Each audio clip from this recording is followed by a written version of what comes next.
CSI da aviação, caso Lima Hotel Vitor, vídeo 2. Se eu estou falando do vídeo 2, nós temos o vídeo 1 e vou fazer referência a ele na descrição desse vídeo. E você recomendo, né, que você não assista a esse vídeo sem antes ter visto o número 1, que lá é o ponto de partida para o que nós vamos fazer aqui hoje. Piloto tenta transferir responsabilidade para os controladores, em uma situação muito periclitante. E eu vou fazer essa pergunta aqui. Cabe defesa ao piloto? Eu trabalhei com esse caso várias vezes em meus cursos de direito aeronáutico, para pilotos, advogados, juristas e controladores, e eu vi que algumas pessoas consideraram que o piloto não tinha defesa, mas eu vou trazer uma posição muito interessante no final desse vídeo. Repito, tá? Quiprocó no aeroporto de Campo de Marte, tá? Então, assista o vídeo de número 1, porque o vídeo 1 eu trago o áudio completo desse caso, mais completo, né? E você pode, então, ter uma noção. Assistir a esse vídeo sem o anterior, você vai se perder nas informações. CSI da aviação. Tudo bem? Eu sou o professor Calazans e, para mim, é sim um grande prazer tê-los a bordo. Neste caso, eu vou fazer uma análise técnica jurídica, se valendo das regras de tráfego aéreo e também uma abordagem jurídica. Essa abordagem jurídica, técnica jurídica, considerando regulamentos e o direito, é uma coisa pouca vista, muito pouco vista, né, no Brasil. Tá? Então, essa ótica que eu estou trazendo, essa é uma abordagem nova. E eu vou trabalhar aqui na fase da hipótese. Tá? Então, eu não vou julgar ninguém, não vou condenar ninguém. Contudo, eu vou trazer aqui uma abordagem mostrando quais são os desfechos jurídicos cabíveis ao piloto envolvido no caso e aos controladores também envolvidos no caso.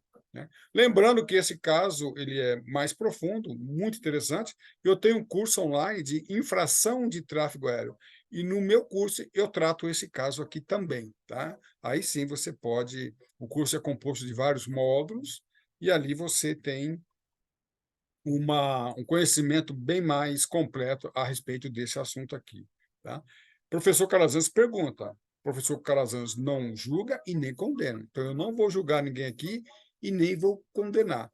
Contudo, preciso enfatizar que eu vou trazer aspectos técnicos fazendo perguntas interessantes para que você tenha uma concepção jurídica, trabalhando na fase da hipótese. Vamos ouvir o áudio? Na realidade, eu não vou colocar o áudio completo. O áudio completo é em torno de 9 minutos, está no vídeo 1, tá bom? Então, assista. Mas aqui eu vou apresentar o início da conversa. Então, é uma conversa entre a controladora da Torre Marte e depois o controlador do APP São Paulo. Né? E aí, esse vídeo eu vou fazer um comentário das conversas entre os controladores e piloto. Mas aqui vamos rever o início da conversa para que você tenha uma noção do que está acontecendo. Deixa eu procurar aqui o vídeo.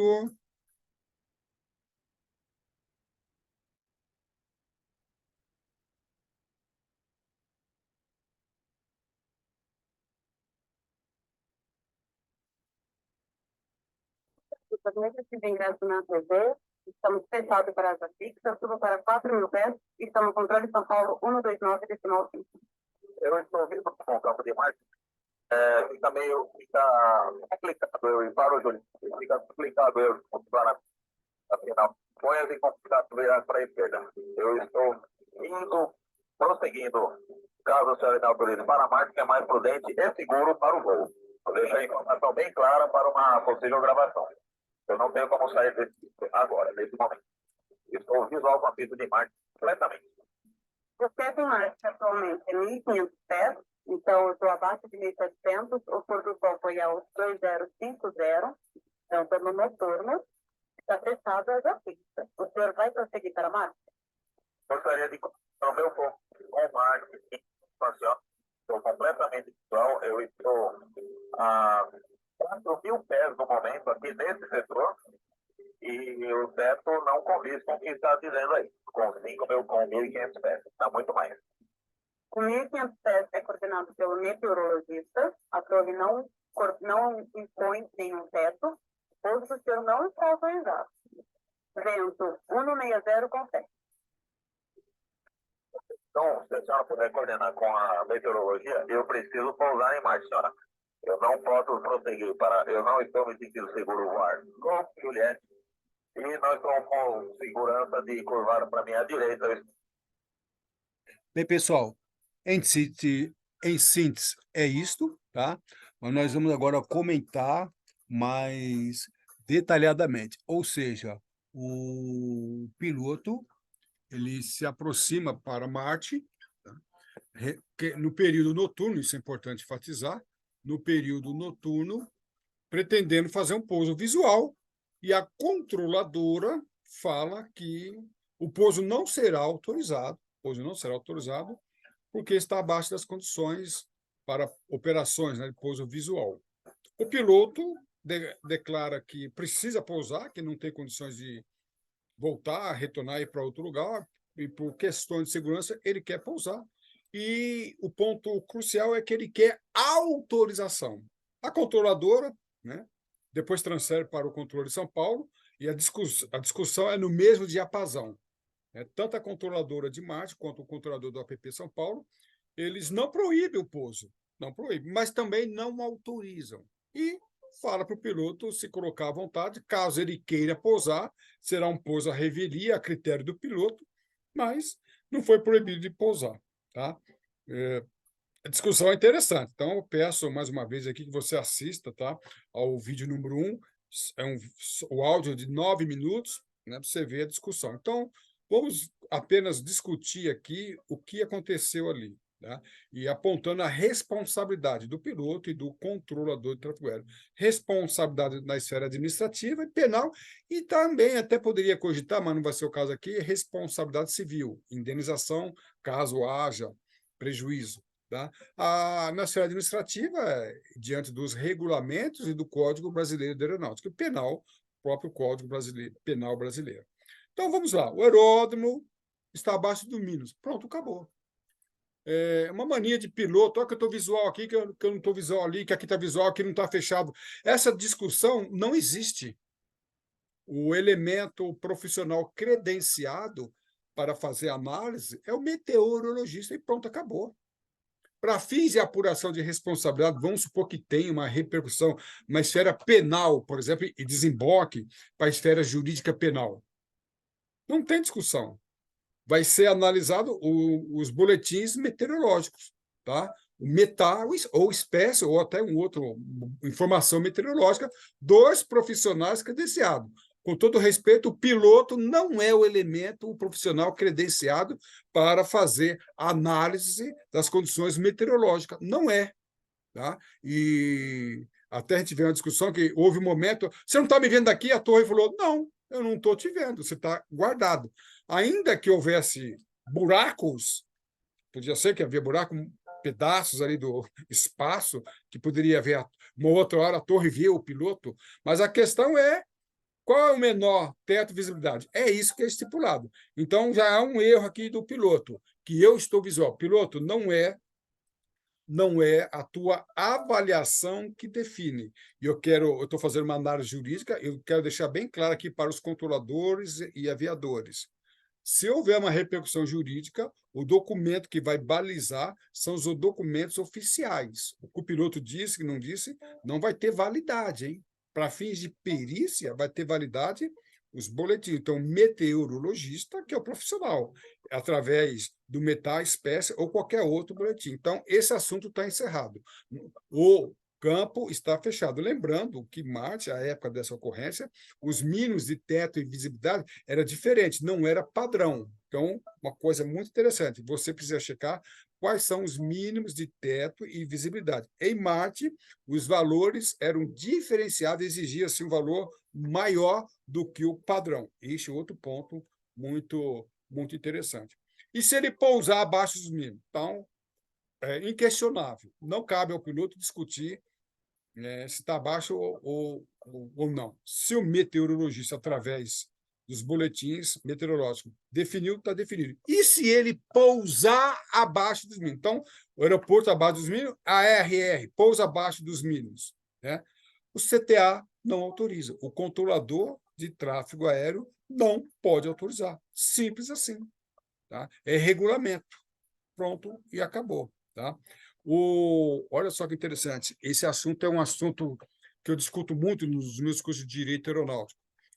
A autorização é uma instrução, é uma mensagem. Existem vários tipos de autorização, melhor, existem vários tipos de mensagens de tráfego aéreo, podendo ser de informação, permissão e de autorização. Né? No meu livro e curso de fraseologia, eu explico isso. A autorização, ela pressupõe responsabilidade tanto do piloto quanto do controlador. Existe mensagem, existem instruções que a responsabilidade é exclusiva do piloto, né? O serviço de assessoramento, por exemplo, ou até mesmo serviço de informação. Tem informações, melhor, mensagens que o controlador passa, que é responsabilidade exclusiva do piloto. Em termos de autorização, essa é uma concepção um pouco vista no Brasil, a autorização enseja corresponsabilidade. Quando o controlador emite uma mensagem, uma autorização, ele também é responsável por aquela manobra que o piloto está realizando dentro das normas de tráfego aéreo. Então, controlador de tráfego aéreo, quando você autoriza, cuidado, você passa a ser responsável. Em caso de acidente, vou colocar uma hipótese aqui, vamos supor que o piloto prossiga para o pouso, abaixo dos mínimos, uma situação não regulamentar, uma situação irregular, e a aeronave vem se acidentar, se o controlador autorizou, ele pode sim, não estou falando que ele será, ele pode sim ser responsabilizado. Então, existe essa hipótese. Se existe essa hipótese, o controlador de tráfego aéreo não pode autorizar uma operação irregular. Aeródromo abaixo dos mínimos. A situação irregular. O piloto pode pousar? Aí é a questão do piloto. Tá? Contudo, se o controlador autorizar, controlador de tráfego aéreo, você passa a ser responsável. Isso aqui é uma abordagem jurídica. Dificilmente estuda-se isso em escola, em curso de piloto, mas eu preciso explicar isso, que em termos de autorização, o controlador pode, não estou dizendo que ele será, pode, ele vai responder por isso. Se ele será responsabilizado ou não, vai depender aí da perícia aeronáutica, processo e tudo bem. No meu livro, Desvendando a Caixa Preta, e nesse outro livro também, Acidentes Aéreos, eu explico isso com exemplos e análise de acidente. Esses dois livros estão esgotados, vou deixar o meu contato, eu estou republicando em termos de e-book e também livro físico. Você faz contato comigo para que eu possa, caso você tenha interesse, para a gente disponibilizar esses livros aí. Olha só, o piloto invocou autorização. Então, o piloto queria, no caso aqui, queria autorização. Eu conheço um caso, no aeroporto que eu trabalhei, que o piloto cometeu uma infração, uma manobra irregular. Olha o que o piloto, depois ele foi processado na esfera administrativa, olha o que o piloto alegou.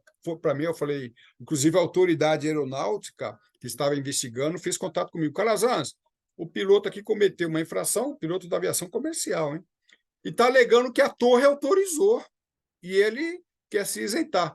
Eu falei, não, isso não pode acontecer. Olha que coisa, o piloto cometeu uma infração de tráfego aéreo, tá? E queria se isentar-se de responsabilidade porque a torre autorizou. Eu falei assim, olha, a torre autorizou, olha o que ele quer dizer.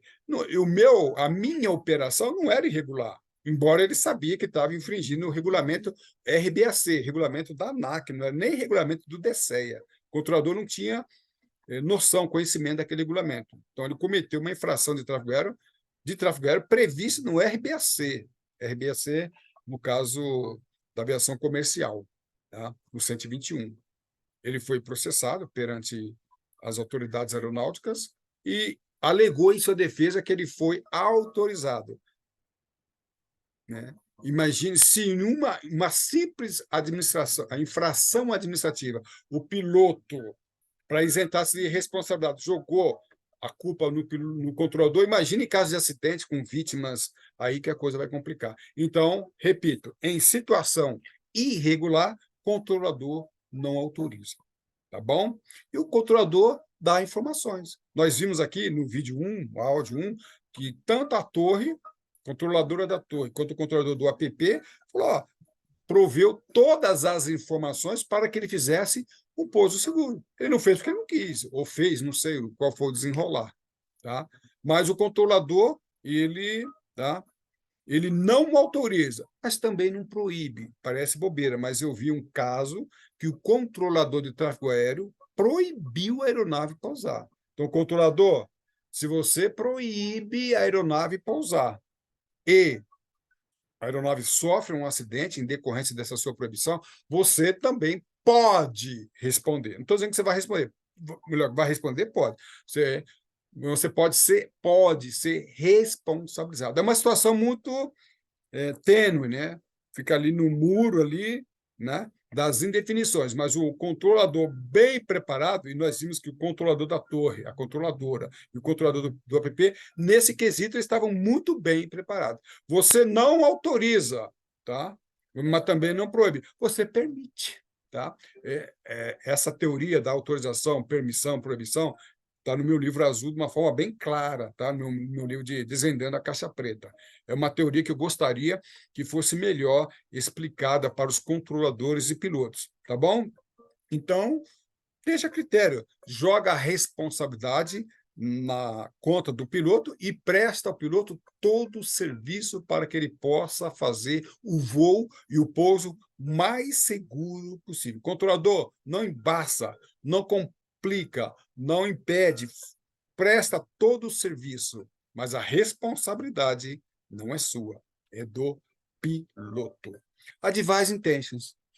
Eu gosto dessa expressão, eu como professor de fraseologia e tráfego aéreo, essa expressão é pouco utilizada no Brasil, né? Muito pouco. Nos Estados Unidos, por exemplo, é muito interessante.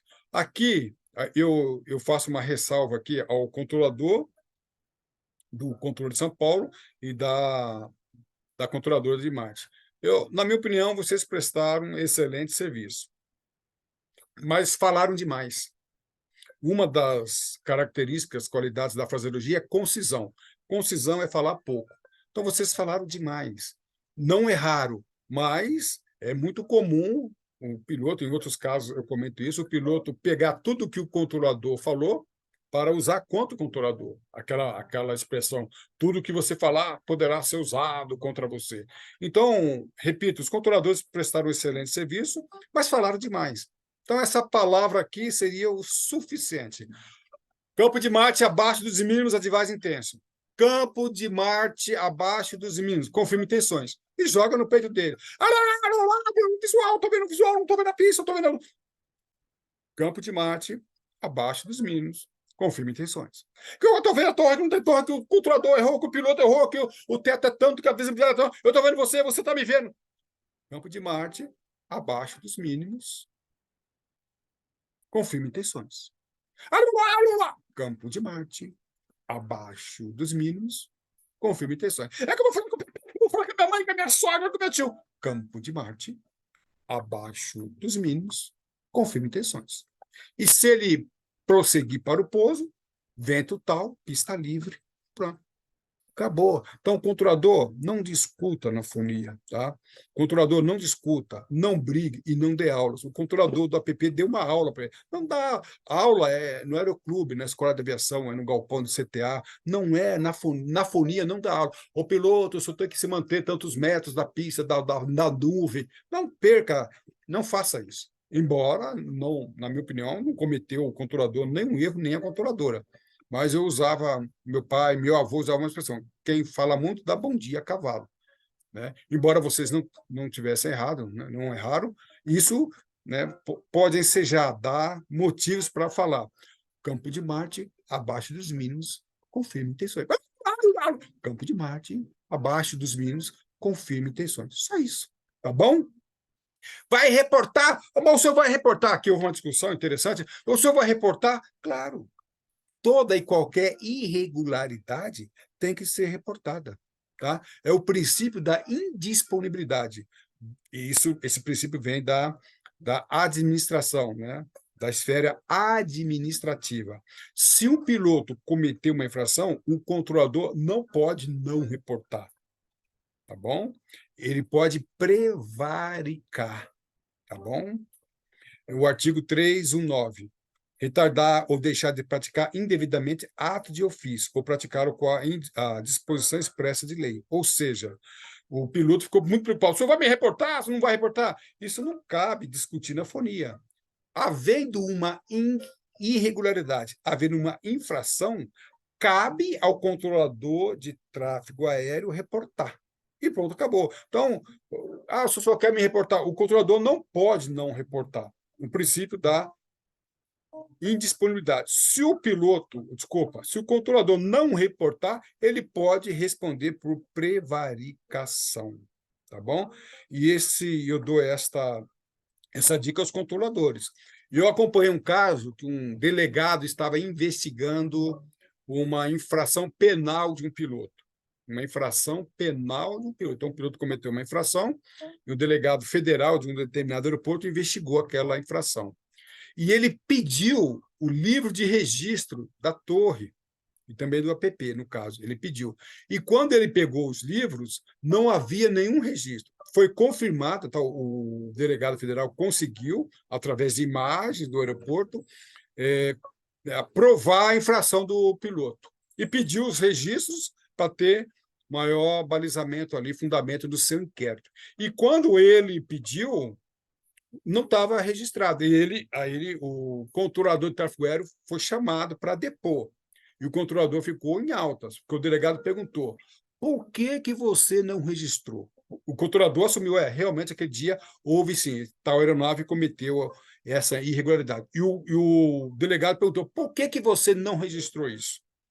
Tá? O que o delegado estava querendo dizer é o seguinte: caramba, será que esse cara prevaricou? Aí o controlador veio para mim com essa pergunta. Calazans, o delegado me perguntou. Eu falei: o delegado quer saber por que você não registrou. Porque, diante do princípio da indisponibilidade, você, como funcionário público, não pode não lançar. Agora, se vira lá. Então, no nosso curso, na nossa concepção de assistência jurídica aos profissionais do Serviço de Proteção ao Voo, que envolve não somente controlador, também meteorologista, comunicação e outras áreas, tá? Eu ensino como proceder. Isto é muito importante.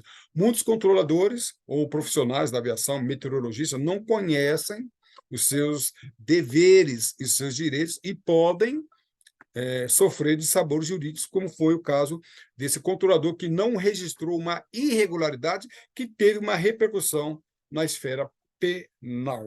Tá? E nesse curso nós damos responsabilidade diante da autorização, que é o caso aqui. Posso autorizar ou não posso autorizar? Autoriza ou não autoriza?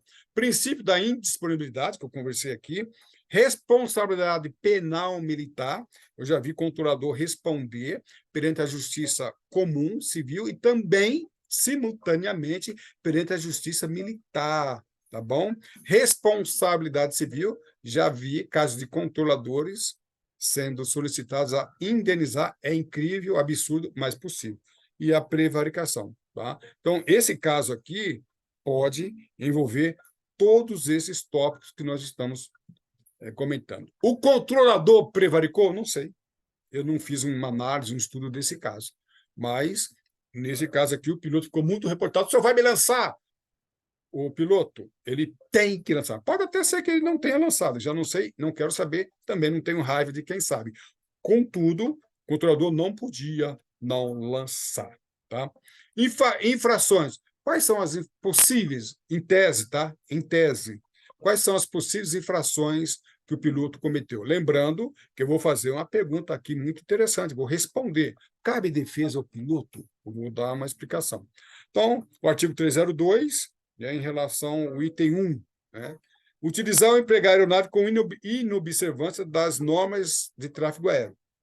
Tá? Então, a pergunta que eu faço é: se esse piloto pousou, né, nós vimos que o vídeo, né, nós paramos ali antes de saber se o piloto pousou ou não, isso não vem ao caso, eu quero analisar só até onde nós vimos. Se o piloto pousou Se ele pousou. Se as condições estavam abaixo dos mínimos, ele pode incorrer no artigo 302, né, inciso 1, a linha G. Então, a esfera administrativa vai enquadrar, pode enquadrar o piloto nesse dispositivo. Inciso 1, né, a linha C, V, né? Operar a aeronave com plano de voo visual, olha só que interessante, quando as condições meteorológicas estiverem abaixo dos mínimos. Então, ele estava voando voo visual. E as condições abaixo dos mínimos. Então, se isso se verificou, ele pode responder diante desse dispositivo. Inciso 2 agora, infrações imputáveis às aeronaves, né? Desculpa, a aeronautas e aeroviários. Desobedecer aos regulamentos e normas de tráfego aéreo. Então, olha só, ele poderá, não estou dizendo que ele foi, que ele fez, poderá também ser enquadrado na linha, artigo 302, inciso 2, a linha Índia. Mais uma, infringir as normas e regulamentos que afetam a disciplina do voo e a segurança. Aí eu vou fazer uma pergunta. Calazans não julga, muito menos condena. Calazans pergunta: esse tipo de voo realizado comprometeu a segurança? Está aí uma pergunta que só pode ser feita com uma análise muito criteriosa e eu não tenho condição de responder. Contudo, nós estamos fazendo aqui uma análise técnica jurídica, que são as possibilidades de enquadramento desse voo, ok? Olha o que diz o artigo 291. Que coisa interessante, hein? Toda vez que se verifica a ocorrência de infração prevista nesse código, tá? Então, toda vez que se verifica a ocorrência de infração, então eu citei algumas infrações aí anteriormente. Toda vez que houver, caberá à autoridade, né? A autoridade lavrará o respectivo auto. Deixa eu ver aqui. Tá? Aqui, deixa eu voltar aqui. Caberá à autoridade, ou melhor, a autoridade lavrará. Então, toda vez que houver uma ocorrência. Então, se houve uma ocorrência, a autoridade vai ter que apurar. Alguém me perguntou, Calazans, houve julgamento na junta de julgamento da aeronáutica? Não sei, mas não pode não ter havido, porque, segundo o artigo 291 do Código Brasileiro de Aeronáutica, sempre que houver uma infração, uma irregularidade, a autoridade tem que apurar. A autoridade não pode, não vou, senão ela poderá responder por prevaricação, tá bom? E olha o que diz o artigo 291, que coisa, hein?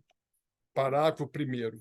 Quando a infração constituir crime, olha só, quando a infração constituir crime, a autoridade levará imediatamente o fato ao conhecimento da autoridade policial ou judicial competente. Não sei, não posso dizer se houve crime. Deixa eu ver se eu tenho aqui o artigo. Tá? Aqui, deixa eu passar aqui o artigo 261. Olha só que interessante, o artigo 261. Expor a perigo embarcação ou aeronave. Olha só que, vamos prestar atenção aqui, que isso é muito importante para pilotos e controladores. Nessa manobra, nesse controle que nós vimos aí, nessa comunicação de 9 minutos, se houve exposição a perigo, se o controlador ou o piloto colocou a aeronave em perigo, ele pode responder pelo artigo 261 do Código Penal. Então, o que diz aqui o parágrafo... Deixa eu voltar lá aqui. Olha o que diz o parágrafo primeiro. Quando a infração... Primeiro, eu preciso saber se houve infração, mas quando, havendo infração, se a infração constituir crime, cabe à autoridade aeronáutica encaminhar para a autoridade policial ou judicial competente. Vocês entenderam? Então, vamos supor que eu seja investigador aqui dessa infração. Além de ter cometido a infração, esse voo ficou exposto ao perigo. O controlador expôs a perigo, ou o piloto. Então, cabe à autoridade aeronáutica encaminhar. Polícia! Olha o que aconteceu aqui. Então, o que eu quero dizer é o seguinte: eu estou trabalhando no campo das hipóteses. Eu não estou dizendo que tudo isso aconteceu, mas isso pode acontecer. É uma repercussão jurídica muito, muito interessante que os pilotos e controladores não estão preparados. Eu quero dizer que eu já participei de processos judiciais na esfera penal que teve essas consequências, tá? Já participei como perito. Então, eu estou trazendo um assunto nesse sentido. Se isso ocorreu, Eu não posso comprovar, não posso caluniar aqui, dizer que o piloto cometeu uma infração penal e muito menos o controlador. Eu quero dizer que essa conversação diante, essa comunicação, esse controle, diante do que aconteceu, pode ter essas consequências. Tá bom? Isso que eu acho muito, muito importante. Aí essa pergunta... Cabe defesa ao piloto? Porque muitas pessoas encaram que não cabe, que o piloto errou, que não sei o quê. Olha só, eu trabalhei e já fiz muitas defesas de infração de tráfego aéreo. Eu trabalhei num caso muito, muito interessante que houve, tá? Que houve o processo administrativo, mas houve também a absolvição do meu cliente. Um caso semelhante. E eu trabalhei com dois princípios: o princípio da inevitabilidade e o princípio da imprevisibilidade. Eu vou explicar de uma forma bem rápida. No meu livro, Capa Azul, eu explico isso com mais, né, de uma forma mais ampla. Olha só, se o evento era inevitável e imprevisível, o piloto não cometeu infração nenhuma. Eu vou repetir e vou explicar. Se o evento for inevitável e imprevisível, né? Então ele saiu de onde? Vamos supor que ele tenha decolado de Jundiaí, né? E veio para o campo de Marte. Quando ele saiu de Jundiaí, né, ele fez um estudo, ele fez ali, preparou o plano de voo e as condições estavam visuais, tanto o aeroporto de partida, rota e aeroporto de destino. Tá? Então, ele saiu e estava totalmente visual. Só que durante o voo, as condições degradaram de uma forma assim esdrúxula. Ele não conseguiu prever aquela mudança. Vamos supor que. Tá? E ele não conseguiu evitar. Por quê? Porque fechou a rota, fechou Jundiaí e fechou Marte. Se isso aconteceu, ele não pôde evitar. Então, eu peguei um caso, já um outro caso. Olha o que aconteceu. Isso eu estava trabalhando, inclusive, em Marte, então fui controlador em Marte. Um helicóptero decolou de Guarulhos e foi pousar num heliponto no centro de São Paulo. Eu estava trabalhando na torre e teve ali uma inversão térmica. Eu conversei com o meteorologista. Eu falei: o que aconteceu? Conversei: o que aconteceu? Ele falou: Calazans, olha a palavra do meteorologista. Aconteceu uma coisa aqui imprevisível. Houve uma inversão térmica que ela não foi prevista, e essa inversão térmica teve a formação de nevoeiro e fechou ali toda a CTR. Então, o piloto decolou de Guarulhos. Quando ele decolou de Guarulhos, estava visual o destino dele, estava visual o campo de Marte. E houve uma situação totalmente esdrúxula e imprevisível.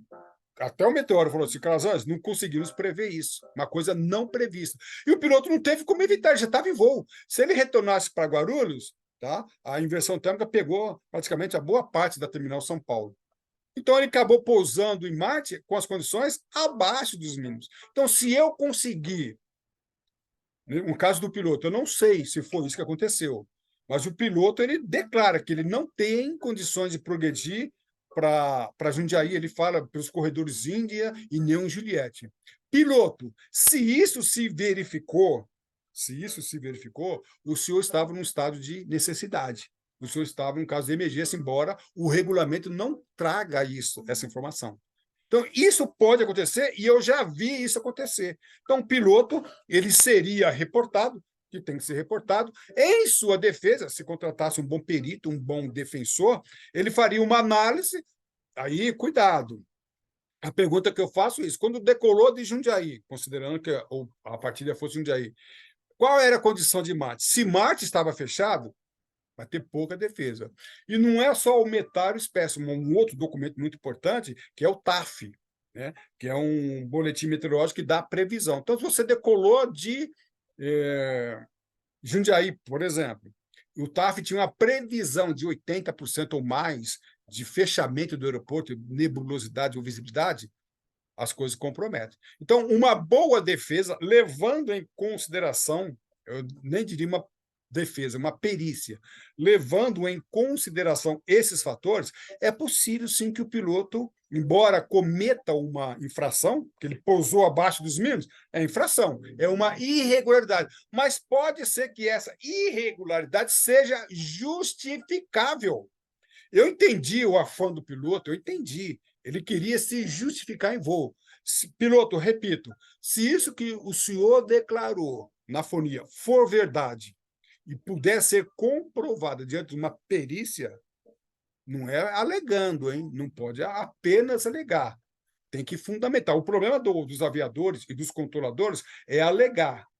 Dentro de uma perícia, a alegação não significa nada sem fundamentação. Então, se você souber procurar um defensor que saiba fundamentar, está isento, companheiro.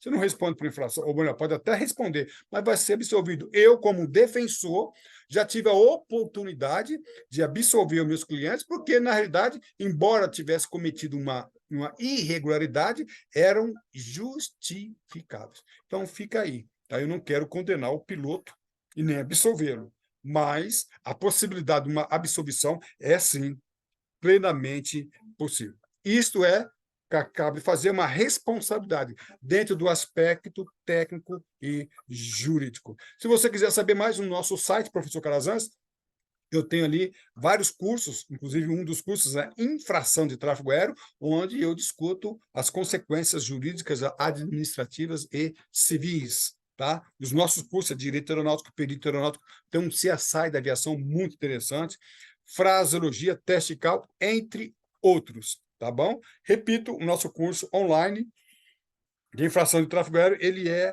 abrangente e discuto esse assunto e muitos outros. Para mais informações, você tem o meu e-mail, também o nosso telefone, que é também Zap. Aí eu vou passar mais informações sobre os nossos cursos. A sua atitude define a sua altitude. Voe alto, estude com o professor Calazans. Para mim, professor Calazans, é sim um grande prazer tê-los a bordo. Um abraço e tudo de bom. IPK, impecável.